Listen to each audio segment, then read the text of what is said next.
Welcome back to Therapy Twins. I'm Jane. I'm Joan. And today's topic is anger from your past ruining today's relationship? And the answer in a nutshell is yes.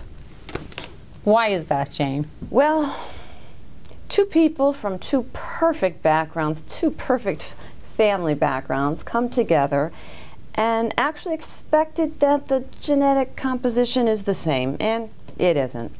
So you get together in this loving relationship, and after the honeymoon period, all of a sudden somebody says something about the dishwasher, the cups, the this, the that, and it sounds like someone from our past. Consciously or subconsciously, we need to remember that.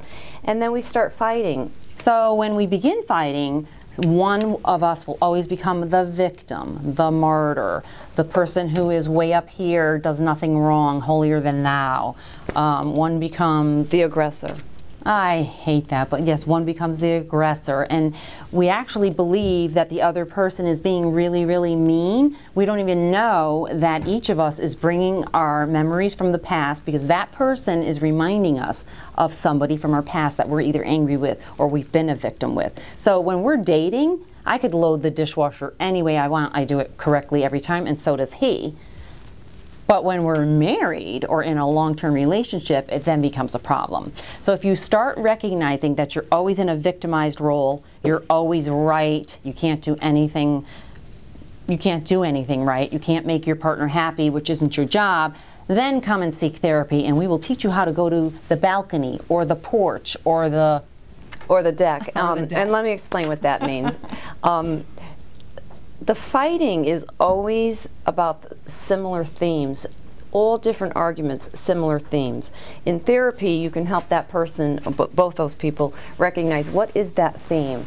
For me, it's often been pride and ego gets in the way. So when you go to what Joan called the porch, the balcony, I said the deck, it's really not healthy to take some time out and just stir and think aggressive thoughts, hateful thoughts, nasty thoughts, blaming thoughts. Although we used to recommend that, take time out, yes. But that self-thinking again, and we've said this before in another video, actually does more harm than good. Well, so my balcony used to be fear of being alone because I was so rigid for so long in my ways. And like most people, as you get older, if you're not in a relationship, you become so set in your ways that it's almost not even worth being in the relationship. It is worth being in a relationship, and compromise is, again, the key.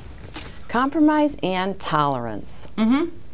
And remembering arguing is normal, but right versus wrong, that goes into politics and religion, topics that we're not going to talk about. And remember, you can be correct or feel that you're right in an argument or an altercation, but you don't have to keep saying it. If the other person disagrees, that's healthy.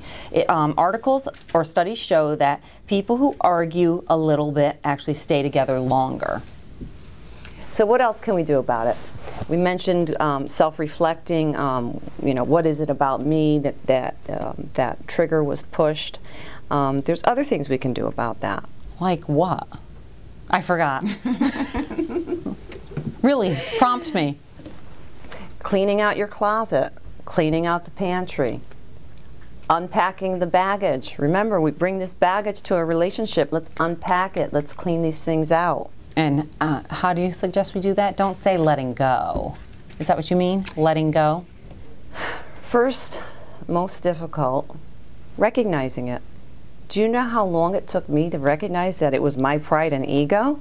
That's really hard. That's really hard. Moving that ego off to the side. I was always right. Yes. No, I thought I was always Joan, right. I was holier than thou. I am going to admit I was that person that you called me. Okay, so Honeymooners 1 versus Honeymooners 2. Honeymooners 1, they were doing really well and working out certain things that got them angry. But now Honeymooners 2, they have to actually recognize what brought them there from way back in the past. We don't suggest that you dwell in the past. We suggest you recognize it and move on.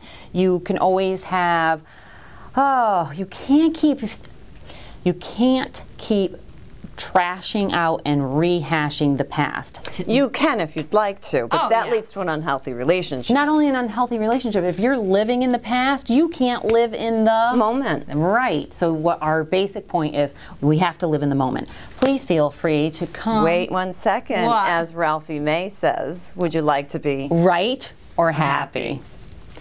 It's Therapy Twins. We will see you next time. Any questions, please visit our website. Again, I'm Joan. And I'm Jane. Thanks for tuning in.